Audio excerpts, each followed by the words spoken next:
Hello, welcome back to Spoonful of Jelly. My name is Lauren. I'm here with my son, and we're going to break down the curriculum that we use for 2023-2024 school year and our loves and dislikes about the curriculum that we use. The next video will get into what we're going to use for the 24-25 school year, but today, let's check out exactly what we learned. Yeah. So the first subject up is mathematics. We started the year with Singapore math. I loved it. This was one of the first curriculums I ever learned about back in 2010 when it came to homeschooling. Mostly because I learned how to do some math tricks while living and going to school in Japan. And so I learned about this particular curriculum then. This is the primary version. I have not tested or played with the dimensions math or the one that's aligned to Common Core. I still love this curriculum. He, on the other hand, it was going way too fast for him. I think by the time we finished the addition section and they started to go into double additions, I realized he was not memorizing any of the math facts from single digit addition, and I didn't want to move forward if he couldn't memorize it. And so at the speed we were going, I doubt if we were going to finish book 1A before the end of the school year because he was memorizing so slowly.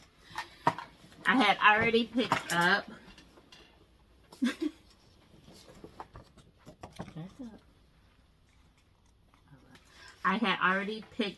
Matthew C. before his kindergarten year ended because this was a bragged about curriculum amongst two of my friends and some ladies at the homeschool curriculum. So we picked up Matthew C, and the moment the blocks came out, this Lego loving kid took off. It took him no time, I think less than 2 weeks, to memorize the color and the quantity of the block, and he's able to pull them out and start doing addition facts very quickly. He has about 5 lessons left of this, and there are 4 weeks left for the school year. So he might actually finish it. If not, then it'll give him something to do during Popsicle Hour this summer. I'll talk about Popsicle Hour in a different video. Yeah. But what do you think about Matthew C?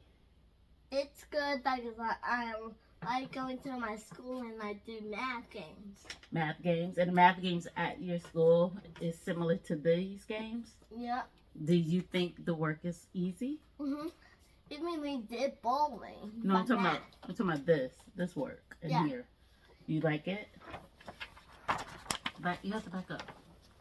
Okay, he's trying to show you the addition chart. So once you have memorized the facts, the speed in which he memorizes it, we start to color them in. So yeah, he was already taught all the single digit addition facts. I believe it's 44 or so on here. He already memorized them, but now we're going, can you give the answer within a second or two? So, I'm a math kid. thank you. All right, so after mathematics, let's move on to the ever-growing language arts. I taught children how to read in an international setting overseas. I have done it for 2 years in Japan. I did a seminar in Korea. I have done English as a second language in the United States for about 2 years. So I'm not unfamiliar with the concept of teaching a child how to read, regardless if English is their first language or not. So when it came to learning about language arts textbooks, I was quite surprised how much of an array it is. Everything from sight words to rote memorization to phonetic learning, it is across the board. So if you are very unfamiliar about the different ways a language can be taught, I advise you guys to learn that first before you select the book. So we went with the old-fashioned learning to read and the Language Arts 1 program with Christian Light. This is a heavy Christian program. God is referenced all over the place. So if you are not happy about reading anything with Bible verses, have your child writing the word God, I do not advise this program. However, it is a solid program. I've taken the games and activities and the methodology that I use to teach overseas, and I added it to this program. And so the Learning to Read program comes with 10 of these little booklets, very thin booklets, and you work your way through them. They start off very simple. The A says "a," and then it also has a couple easy words that they can begin to read right off the bat. By the time they finish the program at 110, booklet 110, they are reading paragraphs. That's how aggressive it is. However, this program should come with a warning. So the warning is, this curriculum is designed for children of the Mennonite and Amish culture. Therefore, they do not watch TV. They do not play video games. You do not see them spending hours each day chilling out in that manner. They do lots of reading. And I'm going to show you. This is book 2, their first year reader. Starts off very simple. 1, 2, 3, V, and they give a picture of an item. Okay. Before they even finish book 2, they're already at this level. This is the last story of book 2. Book 4, I don't have it with me right now, but book 4 looks like what you would typically see a child that's in a 2nd grade, almost 3rd grade reading level in the traditional public school system. So that means that the children are getting a lot of reading practice. Oh, did I mention that not only is the child reading out of here, there's a paragraph for the child to read out of here. And then there's more sentences for the child to read out of here every single day. It is a heavy, heavy reading curriculum. It is intended for the child to go from 0, they only know what the letter A looks like, to be able to read a book on their own with barely any confusion or disruption by the end of the 1st grade level. My son will be able to finish this curriculum probably in the end of June, 1st of July. We'll see. He still has the last bit of these language arts books to go through. This is your grammar portion. This introduces capital letters, the uses of C versus K, things such as why do we have I first, things like that. I'm trying to think off the top of my head. When to use double consonants such as the word doll or well versus the word hit or kiss. Why is S double? Why is T singular? So that is in your language arts curriculum. But to actually learn how to read the words phonetically or have sight words, that is your learning to read curriculum. I advise you to use them together. I find it to be quite successful. But if you find that it's going too fast, that is the reason why. It's because the children go home with these books in the afternoon and evenings, and they do a lot of reading because there's no TV, tablets, computers, cell phones, you name it. So that's how come the curriculum is so aggressive. Now on the flip side, he is part of a co-op. I will go into a description of this type of co-op that he's a part of, but the co-op decided to use the master book, Language Lessons for a Living Education. I do not personally like this curriculum at all. We use the kindergarten version and now the 1st grade version. I do not like it for a variety of reasons. If you are interested in why I don't like it from someone who has taught children to read, more than 50 children to read, put a comment below and I will dive deep into it. I see that this curriculum can work for certain type of children. They are children that I would say need some help, but they already know the bulk of the information. This type of book will work. If your child is brand spanking new learning to read, I can see this book not only confusing the heck out the parent, but it might actually cause the child to forget a lot of information. But we used it with his co-op. Whenever they required something, we did it, but it was not a main book for us. So that's that. That's math. That's language arts. Other language arts books that we used throughout the year that we enjoyed will be Explode the Code. He finished book 1, and he has maybe a page or two of book 2 left. I mean, a chapter or two of book 2 left. We pulled this out when he got sick of doing the Mennonite curriculum, and he just wanted something different to do. This is nothing but practice for another solid phonics learning program. This is quite fun. And then we also picked up the primer, pre-primer, and it's soon to be the first grade sight word book from JDA. We love these books. They're very fun, very simple, they're colorful, they help him to learn. I use flashcards to play games and songs with them. It is a great accompaniment to her Essential Phonics curriculum, which I also have. So here's the Essential Phonics 2. This is the one that definitely gets children learning. The Essential Phonics 1 introduces 3-letter words. Essential Phonics 2 introduces them to double consonants or digraphs, as you will see more often. It also will introduce them into very confusing sounds that children come across, such as words that end in NP versus MP. Oftentimes when the child sees words like that, their eyes scan it real fast and they might pronounce the word wrong. So taking a week to dive into a particular sound and practice it over and over with a ton of words and some sentences really solidified the language. So this book does not 100% align to this. They do not cover the same concepts at the same time, but they cover all the same concepts, just in different order. So whichever is your most dominant curriculum, you can use them together. But however, they won't go. You have to flip to chapter 4 here and 9 there and 10 here and 2 there kind of concept. But they are both wonderful programs on their own. I'm using them interchangeably because I really like this format. This is a style that I taught overseas, but I needed these workbooks for him to solidify it. So, which one of these did you like working with the most? Learning to read or Essential Phonics? Which one? You have to both. pick. You like them both? What did you like about Essential Phonics?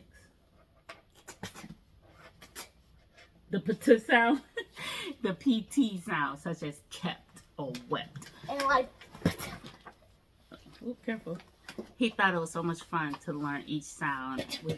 I used little jingles that I taught overseas to help him memorize the sounds. And that's what's he crying. I think because he feels like he's spitting. What did you like about the learning to read? the dot. The dot at the bottom? Oh, man. I don't know. Oh, here's a very simple version of it that he's referencing. That's simple. Yeah, that's simple. It gets much more complicated. So at the very top is the example, and then they use the bottom portion for the child to mimic. In the harder books, in the higher levels, they start taking dots away, and the child has to, ooh, thank you. You're falling. The child has to I'm 6. mentally put that dot there so they know to connect it. So the next 2 subjects left are science and social studies. These 2 subjects were covered at the co-op. They selected the book, we picked it up, and then we just follow along with the teacher. The science teacher chose Life by Master Book. The science curriculums with Master Books are so much fun. They're so gentle, so cute. I really enjoyed it. Okay. The way this book works, it is 3 major topics that are covered all school year. And then the different units have handfuls of lessons underneath of them. And the way it is designed, let's show you, because he still has a month left of school right now. So this is called Unusual Plants, Unit 6. And what they do is provide the child with this very colorful, fun pictures and an explanation of the topic. These yellow sticky notes are usually activities that the child can do to learn that topic. In this case, it says making a trap. And so that's an activity. The back of the book also has experiments in the back so that you can pick. His school did those yellow sticky note pictures or the activities in the back. And because his teacher has taught science for years, even in a traditional setting, she has her own experiments. We've had plants come home. We have had animals in the class. She's had a dentist come to class. All kind of anything that was covered in here, she brought it to life. And so this has been a wonderful way for him to get the subject science in a very interactive way with minimum use of this book. The teacher rarely uses this book. There's some things in there to color, some dot to dot that she might point out, but she focused mostly on the activities in lab. We went over the vocabulary and anything that she wasn't going to cover during the school week. That she wasn't going to cover in that day, we covered in the school week, and that came from this book, made it so much easier. All I did was go to the library to find books that match the topic that they're discovering and learning about. That way I could bring it more into life with maybe a scientist that discovered it, or Magic School Bus is always great fun books to use. But that's what I did to bring the science to life. He loved science. He loved it last year and he totally loves it this year, and he made sure to sign up for it for second grade. So this was number one. We didn't have any other book or text in the home to cover science. And then last but not least was social studies. So the teacher selected Pearson My World Social Studies. This book does not cover the world as in different countries or cultures. It touches on the concept that other people have different cultures, that people around the world in countries, but they don't dive deep, so don't be misled by that title. This is a very typical public school style textbook. You will often see Pearson books in public schools. So if you are worried about any kind of religious content, you will not find that in this book. I'll show you what it looks like. Now this book has gotten wet because my son dumped a whole water bottle on top. So this is typical what it looks like, where you have some information on one side, answer the questions on the other. The teacher did her best to bring this book to life with fun activities, presentations, dioramas, you name it. It was a fun way to introduce the concept of social studies, that there is order within the world. There's culture, there are languages, there are governments within the world. It is a very gentle way. I would not have chosen this book whatsoever. One, because I just never look at Pearson's curriculum for purchase at home. But two, I find that it did not dive deep into one particular topic versus another, because it's set up as a typical classroom. So it's very, very surface learning. If you're interested in that style of learning, this would be great. I do not believe social studies is a required subject for K-3. They have a very hard time understanding time itself. And if you think differently, then think of when Christmas comes. How many times does your kid ask you, is Santa coming? Is Santa coming? Is Christmas yet? Is this yet? That means they don't understand time. And the calendar is a very different concept to understand. So if children are not comprehending 1 month to the next, one day or date to the next, then you know they're not going to understand 1752 and 1681. And this country was doing this in 1888, and this country was doing that in 1888. That concept doesn't stick. But what we did focus on at home while the teacher did that material in class, I used the Abeka My America My World book. This book is a very old version of it. They have a newer version. It's mostly pictures with description of the pictures. I think it does an excellent job of just skimming topics. Here's like famous people section. The latter half of this book is about the world. We will cover that next school year. So we really didn't use the back half of this book. The pictures are old because this is the older version. I believe they still have this book, but the pictures are updated. There's nothing religious in this book that I found, other than stating that the money has "in God we trust" written on it or something like that, that there's freedom of worship, freedom of speech, but it does not have Bible verses or anything spread throughout this book. We brought this one out along with books from the library to help solidify the concept. So when he was covering a particular thought, such as what does it mean to have a tradition, we went to the library and got books on traditions around the world. I even found a cute poetry book that had explanation of traditions. So that's how we use the social studies. Like I said, social studies is not a required subject in my mind for the K-3. By topic, if a child is interested in a particular topic, I think that's where you could dive in, but not required.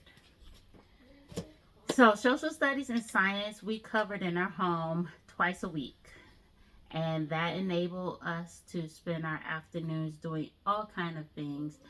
But other than that, this was our morning. Language arts and the tons of parts that it pertains, and mathematics. So next, I will share what exactly we are going to do for second grade, but I would say that first grade was a success. My main goal for the year for my son for first grade was getting him to learn to read, to get past A says I, to actually sitting down, opening up a reader and read through it. He's going to fight you because he wants you to read. He said, my voice can't do this, meaning he doesn't have intonation yet. But I'm trying to get him to understand, honey, you don't have to have intonation. That is what you're learning to do. But once he gets to reading and he reads a book, he finishes a book, all those eyes sparkle. He's so happy. He wants to run off and tell his father, like, look what I did, and interrupt him while he's working to even read a book to him. But that was the main goal, was to get him to read. Once you can read, the world is your oyster. All these other topics will easily come to you. You can teach yourself mathematics if you can read. You can teach yourself social studies and science or any other topic, art, you name it, once you learn to read. Another subject I did not cover, now that I said art, was art. He took art at the co-op by a art professional. She not only is an artist by profession, but she teaches art at a local university, and she does all the K-12 grades at the co-op. She is excellent. I love her. She doesn't just glitter and glue, not that kind of art. We're talking about learning how to shade and differential colors, the color wheel.